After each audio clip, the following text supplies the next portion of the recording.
We commonly assume that the goal of the American Revolution was national independence. It was in a sense, but the security necessary for national independence required a world made safe for the new republic to thrive. So long as monarchical governments dominated the world, the victories of the revolution could be reversed.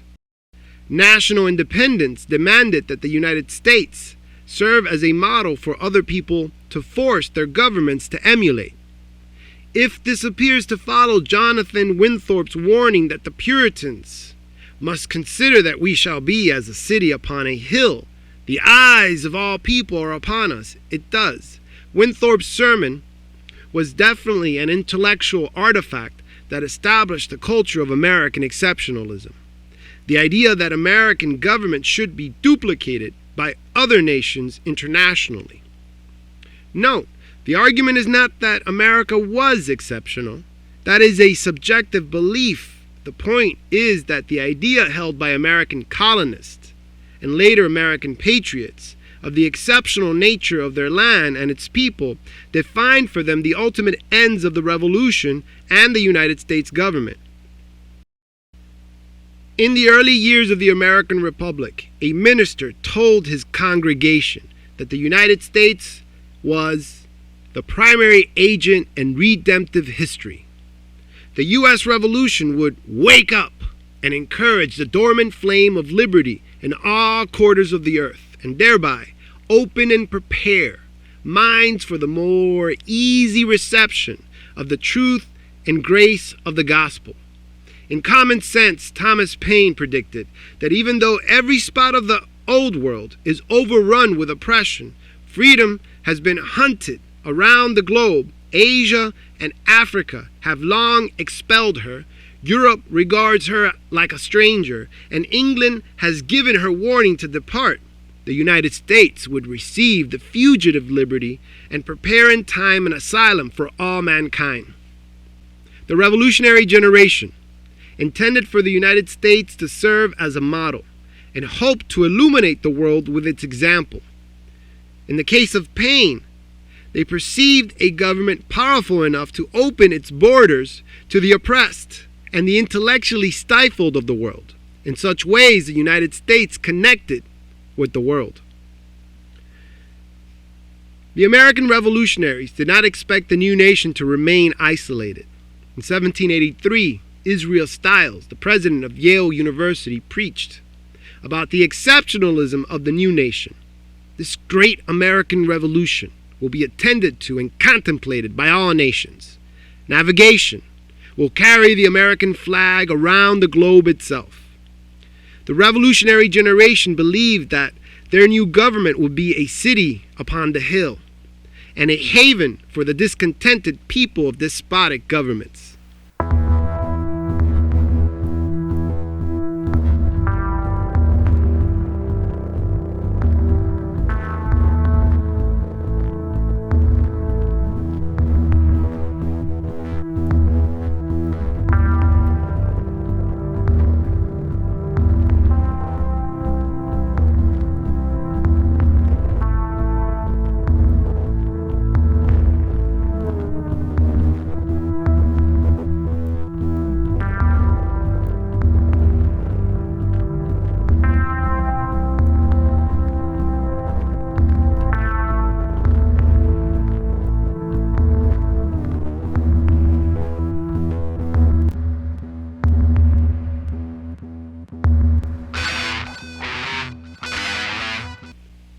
American relations with the global community began when revolutionaries borrowed money from the Dutch and French to defeat the British.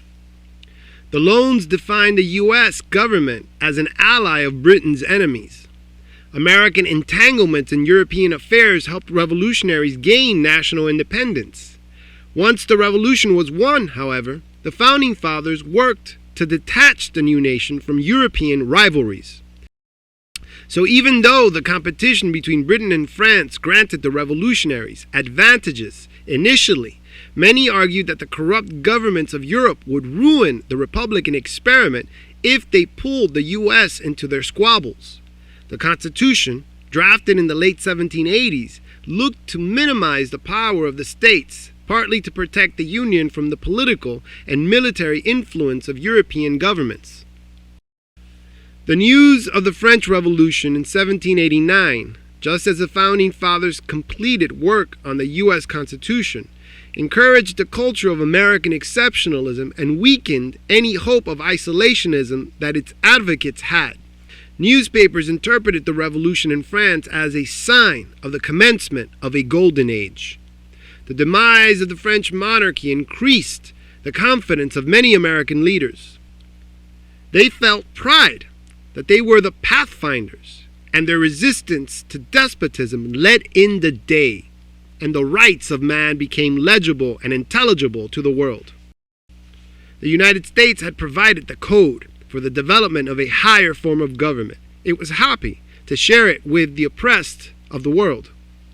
If the Founding Fathers expected the revolution to expand beyond U.S. borders and affect the rest of the world, then certainly the political institutions they established, they designed to facilitate this end. Yet Americans of the revolutionary era also remained cautious of European meddling in American affairs. Such cautiousness would limit how the U.S. would serve as a model to the world. For example, in 1790, Lafayette gifted Thomas Paine with the key to the Bastille. He was to deliver it to George Washington. The Bastille was a prison in Paris. It had not more than 10 prisoners, if that, when mobs laid siege on it. Lafayette told Paine, "The key is the symbol of the first ripe fruits of American principles translated into Europe. That the principles of America opened the Bastille is not to be doubted, and therefore the key comes to its right place." Lafayette's message encouraged the idea of American exceptionalism. Yet to President Washington, who opposed political factionalism, he politically gravitated toward the Federalist Party. His affiliation with the latter signaled that Washington endorsed a strong federal government. He endorsed manufacturing above agriculture and a Republican or enlightened aristocracy. Washington's ties with the Federalists also suggests he would have been horrified that the revolutionary model the French followed was not the one Washington considered the American example. The opening of the Bastille would have represented mob rule to the first president. Washington stressed that the Constitution, which at any time exists till changed by an explicit and authentic act of the whole people, is sacredly obligatory upon all. The very idea of the power and the right of the people to establish government presupposes the duty of every individual to obey the established government. The French Revolution stressed violence above order and reform, and mob rule above a government of enlightened statesmen, or so it appeared to many Federalists who interpreted the French Revolution as inevitably leading to mob rule and social leveling. The French politicians who emulated the American model lessened for many Americans their enthusiasm for serving as a beacon. For the Federalist supporters, the French Revolution transformed from being proof of American exceptionalism to being an aberration of Republican government. A Federalist advocate categorized the French Revolution as our greatest danger because it condoned levelism, the equality of the people. He continued, "Levelism has set the world agog to be all equal to French barbers." This contempt for the average man was based on a sense of social superiority, but it was also Republican pragmatism. It was rooted in the belief that the average man did not have time to be politically enlightened because he had to work to make ends meet. So politically, working class people, by the nature of their everyday reality, were more irrational and passionate, while the great body of men of property were rational and logical because they move slowly but move with sure success. The men of property had the time to think, and their passions did not drive them. This was a bias held by many Federalist supporters, and it motivated their view of the French situation. The Federalists used the French Revolution to convert their opponents, like the Democratic Republicans, also known as the Anti-Federalist, into a noisy set of discontented demagogues making rant. That the French had interpreted the American motto as an example, justifying social and political chaos. The Federalists rationalized was the fault of American revolutionary ideals pushed by their opponents.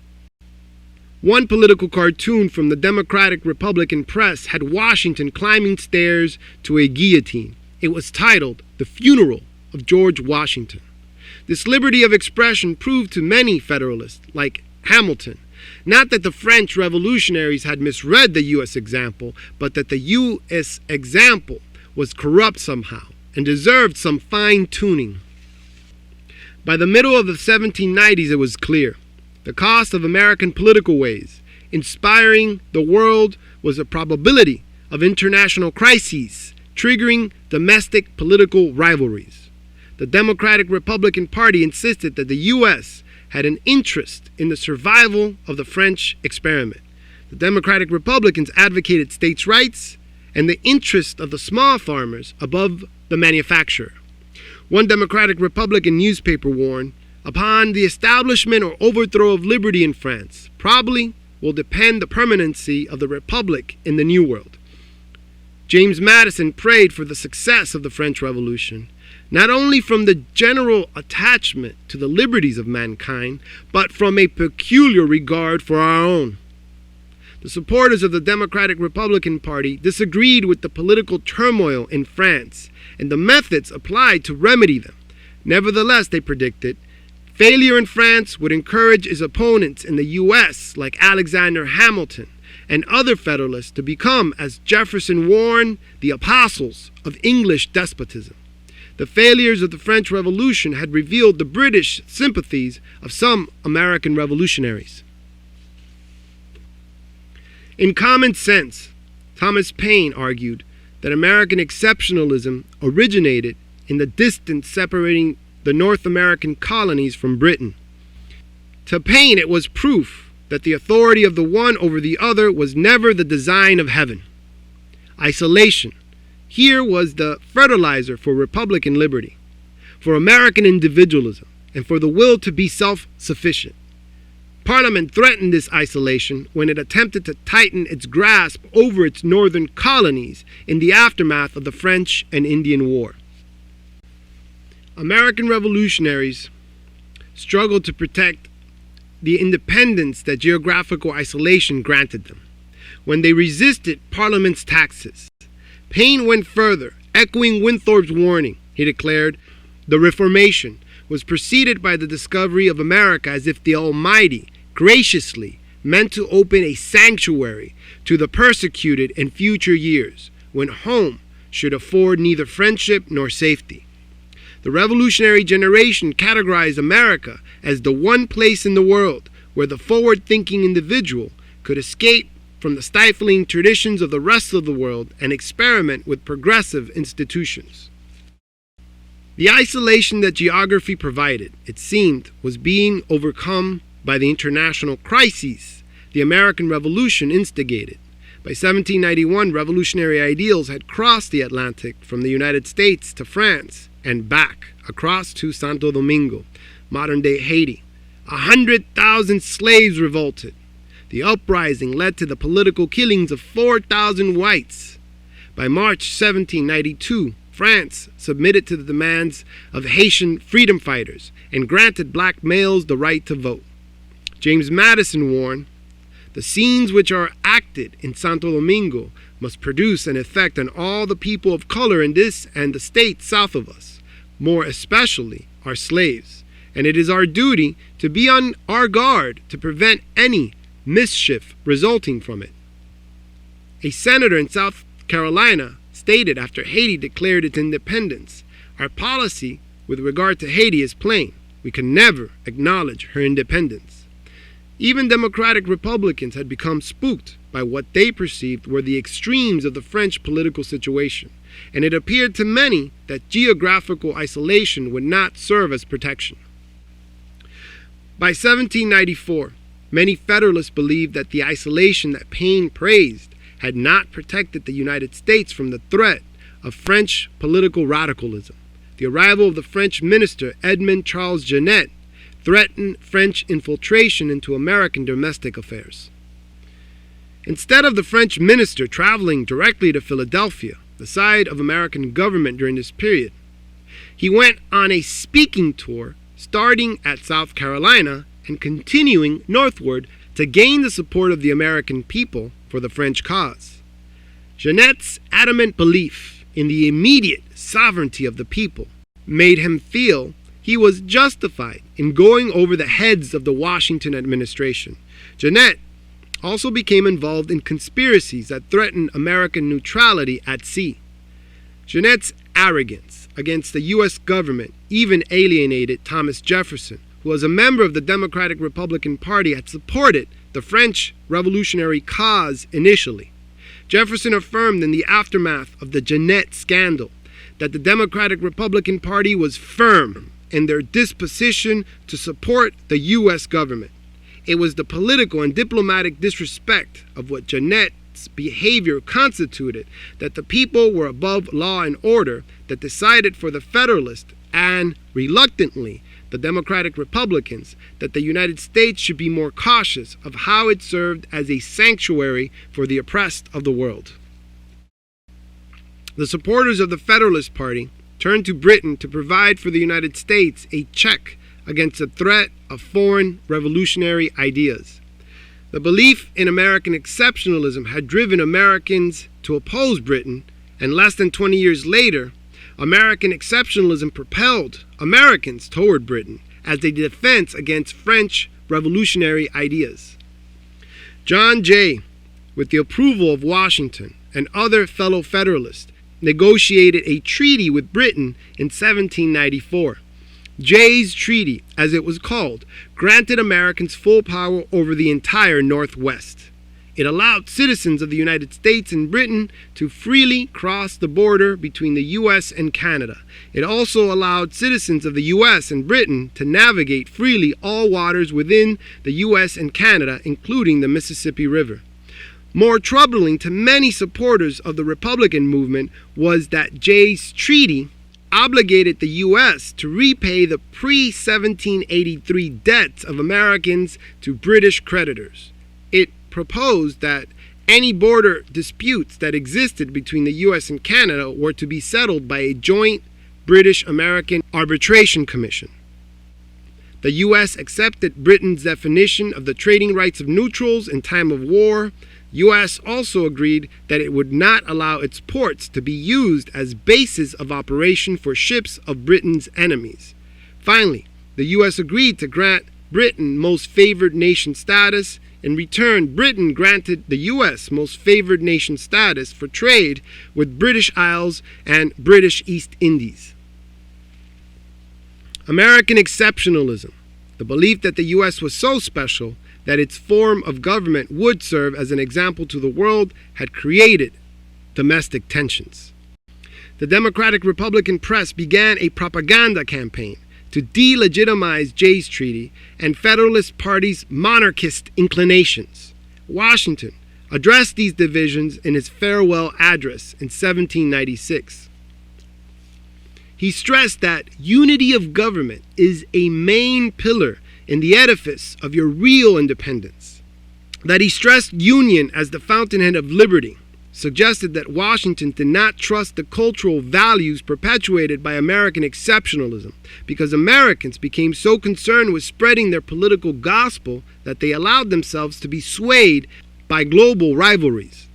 Instead, Washington insisted, nothing is more essential than that permanent, inveterate antipathies against particular nations and passionate attachments for others should be excluded, and that in place of them, just and amicable feelings toward all should be cultivated. Americans, in struggling to convert themselves into an example to the world, had become, by their political bickering and accusations against one and the other of political disloyalty, no different than the nations they criticized, and whose governments they worked so hard to distinguish from American institutions. Jay's Treaty offended the French. It led the French to attack American merchant ships on the high seas. The French also rejected the American minister to Paris. President John Adams, who succeeded Washington in 1796, pushed Congress to enlarge the army. The Federalist Party proved willing to grant Adams, a Federalist supporter, more than he requested in his struggle to defend the United States against France. The radicalization of the French Revolution, the opening of U.S.-British commercial and diplomatic relations, and the animosity of the French in the high seas and in the United States led the Federalists to establish the Alien Act in 1798. It made it difficult for foreigners, the French and allies of France, to become American citizens. The Federalists also established the Sedition Act in 1798. It granted the federal government the power to persecute people engaged in conspiracies against the government. It also narrowed the intellectual freedoms of the press, especially those newspapers that published anti-Federalist ideas. Jefferson and Madison countered the Alien and Sedition Acts with the Kentucky and Virginia Resolution. The latter proposed that these Federalists advocated acts superseding the power of the federal government. All these laws and counter-laws, the political bickering that defined the early history of the U.S., originated from U.S. diplomatic relations.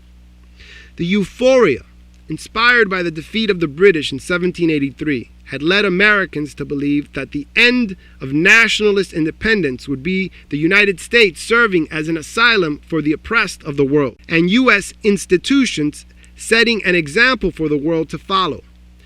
The diplomatic and political experiences of the early republic would revise the idea of American exceptionalism. In many ways, it would make the United States not so exceptional because of the limits that the federal government set on intellectual and political freedoms.